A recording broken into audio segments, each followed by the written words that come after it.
Let's go.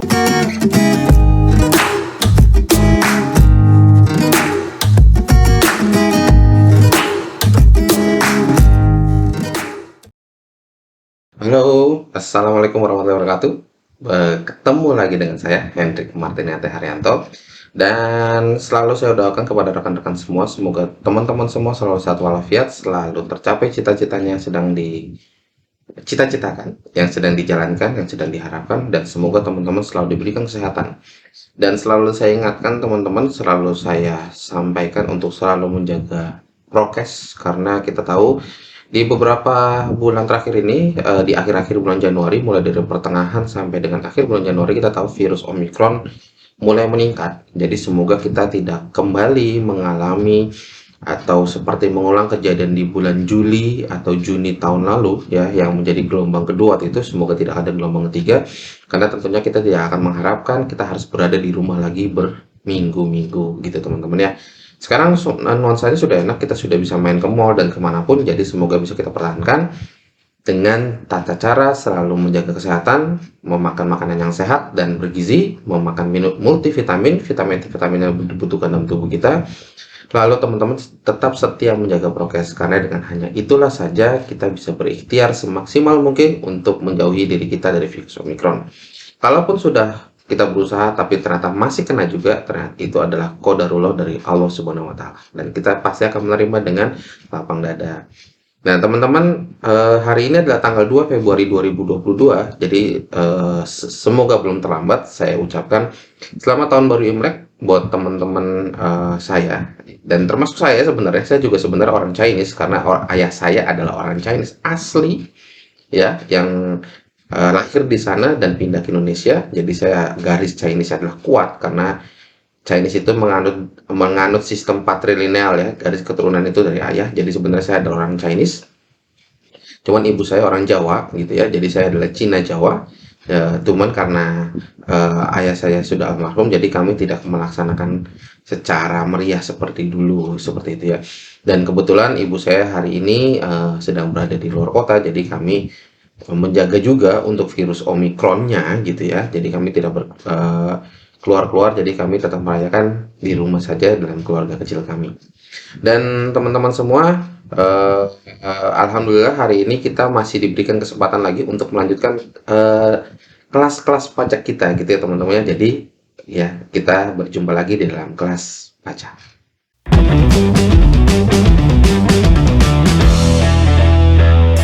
Oke, teman-teman semua. Jadi sekarang adalah sudah masuk awal Februari 2022 nih, dan kita tahu bahwasanya di tahun 2022 ini, nanti di bulan Maret dan di bulan Februari, kita harus masuk ke kewajiban tahunan PPh gitu ya. Ada PPh badan dan ada PPh orang pribadi.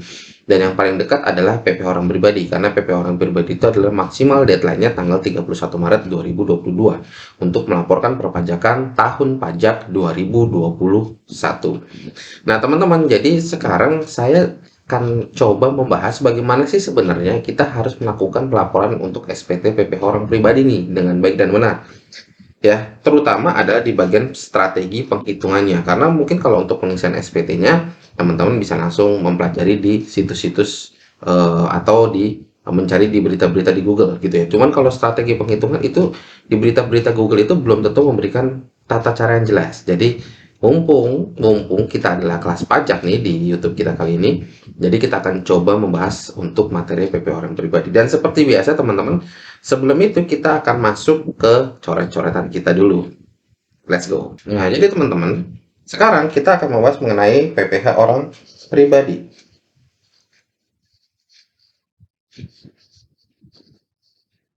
Dan secara singkat akan saya jelaskan teman-teman begini. Apa sih orang pribadi itu dalam kacamata perpajakan? Mungkin kalau dalam kacamata sehari-hari kita tahu bahwa orang pribadi itu ya pribadi orang-orang, hak asasi atau hak-hak secara kerahasiaan untuk orang tertentu, ya kepribadiannya gitu ya. Tapi kalau orang pribadi dalam kacamata perpajakan itu adalah siapa itu? Kita melihatnya person to person. Jadi apapun jabatannya, teman-teman semua, rekan-rekan taxpayers gitu ya, viewers gitu ya. Itu kita semua punya kewajiban orang pribadi nih. Kita semua punya kewajiban PPh orang pribadi. Karena saya Hendrik di sini sebagai YouTuber gitu ya, YouTuber pemula yang masih sangat amatir, itu punya kewajiban, punya entitas orang pribadi saya sendiri. Istri saya ya dikenal sebagai Nyonya Hendrik, tapi dia juga punya entitas pribadinya. Pak Jokowi, Presiden Indonesia, ya, itu juga punya entitas pribadinya. Siapapun orang yang ada di dunia ini, entah dia artis, entah apapun jabatannya, punya kewajiban atau punya entitas orang pribadi. Jadi dalam kacamata peraturan pajak di Indonesia, setiap orang itu punya kewajiban pajak orang pribadi. Dan kewajiban pajak PPh orang pribadi pasti melekat di dalam setiap orang. Nah, sekarang pertanyaannya, di Indonesia orang seperti apa atau orang pribadi seperti apa yang harus melaksanakan kewajiban PPh orang pribadi? Jawabannya jelas adalah yang sudah ber-NPWP. Gitu, teman-teman. Jadi kalau dengan ditandai dia sudah ber-NPWP, disitulah kewajiban orang pribadinya mulai. Nah, tentunya teman-teman semua, sekarang kalau kita ingin menghitung PPh orang pribadi yang sudah ber-NPWP, ya jadi apa yang harus kita tahu pertama? Yang harus kita tahu pertama itu adalah penghasilan. Karena kita sudah jelas dan sudah sangat paham bahwa yang dipotong dari pajak itu adalah penghasilan Anda. Dan artian penghasilan, ya, arti penghasilan di perpajakan mungkin tidak akan saya jelaskan lagi secara detail di sini. Teman-teman bisa bisa back ya, kembali kepada video-video saya yang sebelumnya.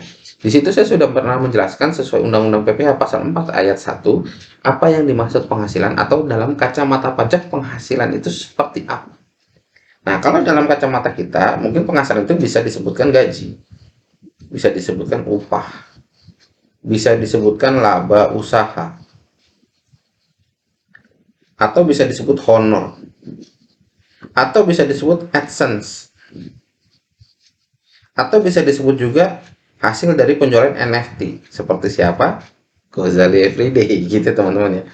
Nah, ini semua adalah penghasilan. Karena kenapa? Menambah kemampuan ekonomis ya, dalam diterima dan diperoleh dalam bentuk apapun dari luar negeri maupun dari dalam negeri. Ini semua adalah masuk dalam kategori yang tadi. Gitu teman-teman. Nah, sekarang rekan-rekan, kalau kita sudah punya penghasilan, Anda harus menghitung pajak Anda setiap tahunnya. Nah, sekarang akan kita coba nih teman-teman, bagaimana sih cara menghitung ya penghasilan ya sesuai dengan peraturan yang baik dan benar. Dan sekarang kita akan mencoba dengan kasus real, kira-kira penghasilan siapa yang akan kita hitung biar lebih menarik dan lebih jelas. Dan saya akan memilih kasus yang akan kita bahas kali ini adalah kasus dari penghasilannya siapa? Gozali Everyday. Gitu teman-teman ya. Dari Gozali Everyday.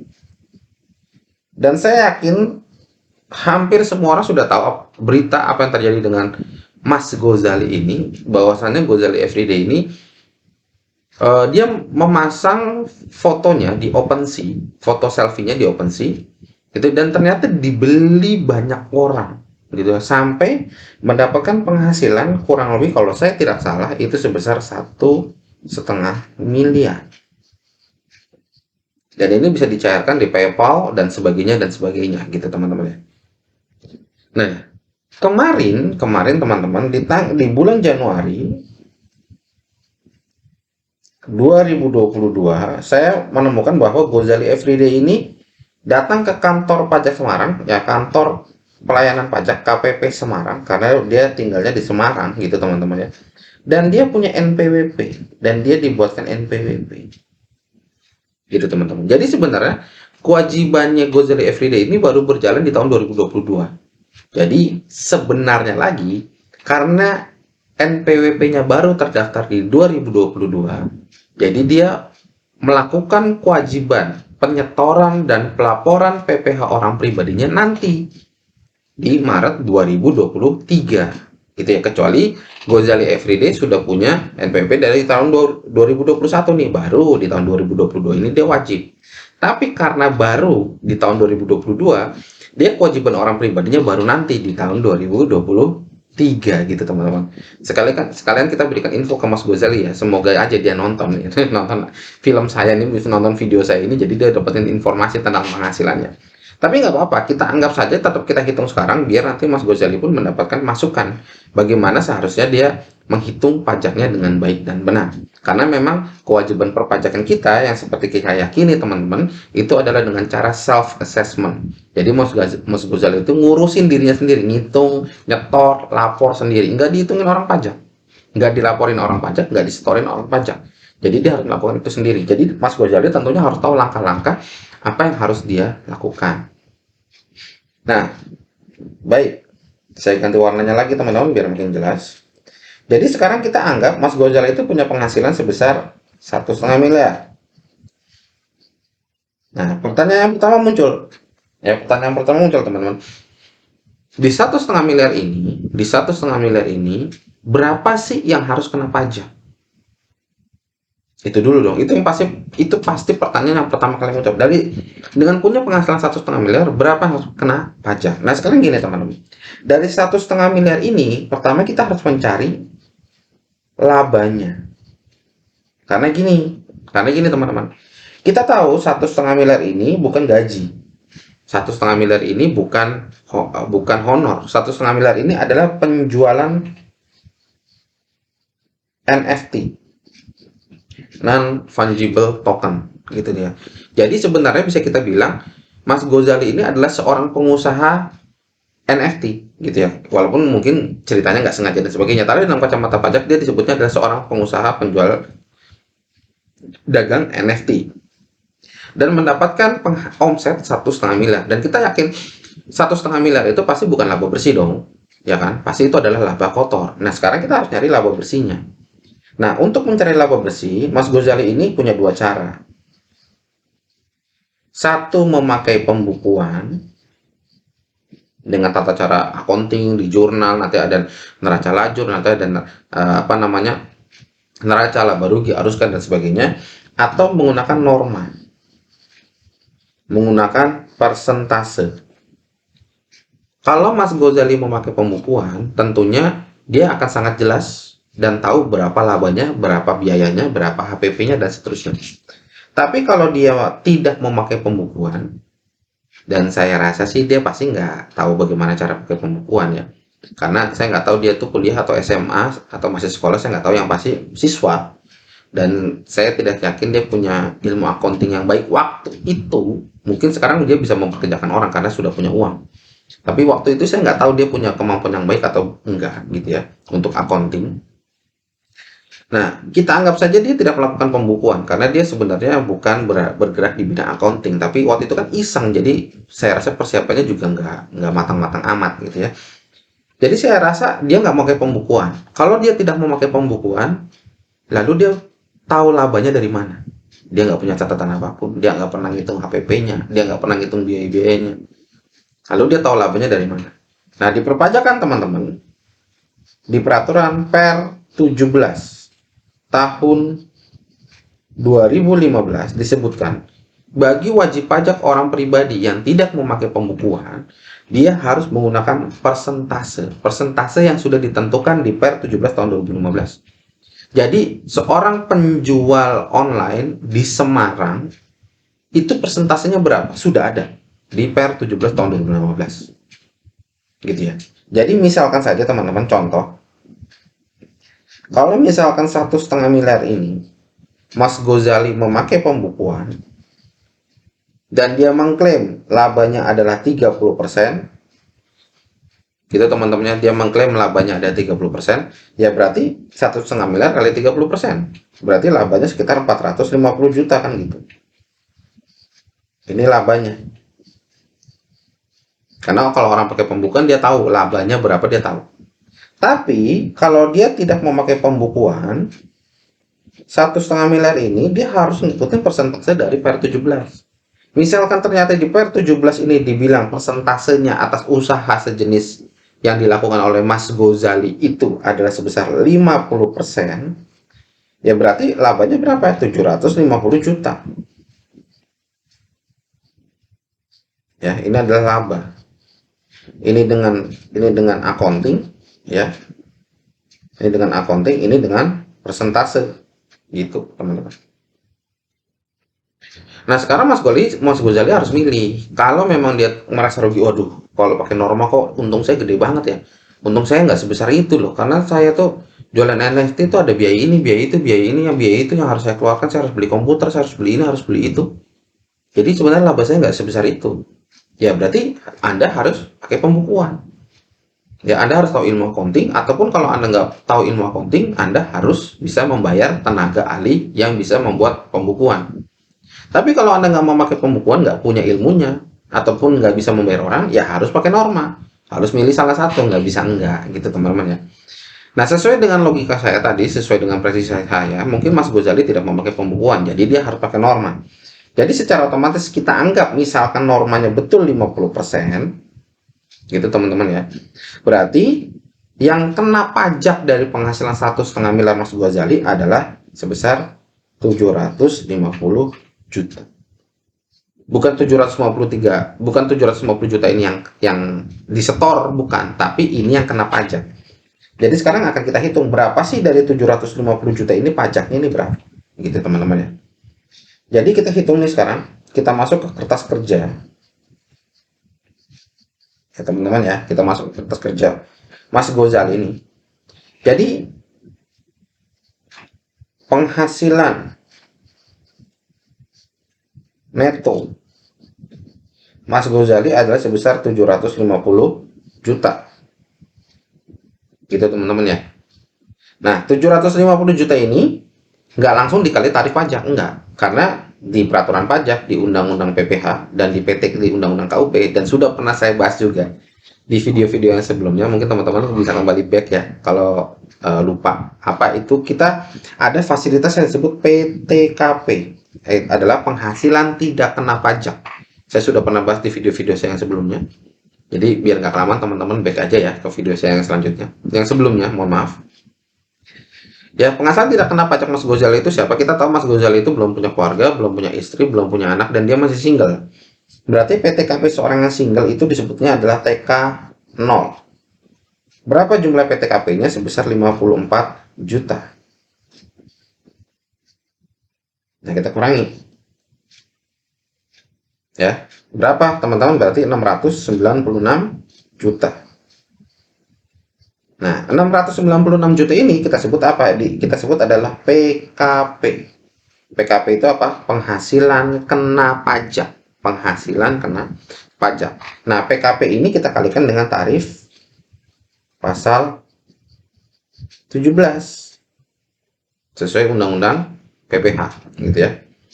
Nah, tarifnya berapa? Per 1 Januari 2022 kita punya tatanan tarif baru nih. Gitu, kita punya tatanan tarif baru. Berapa? 0 sampai dengan 60 juta dikali 5%. 60 juta sampai dengan 250 juta dikali 15%.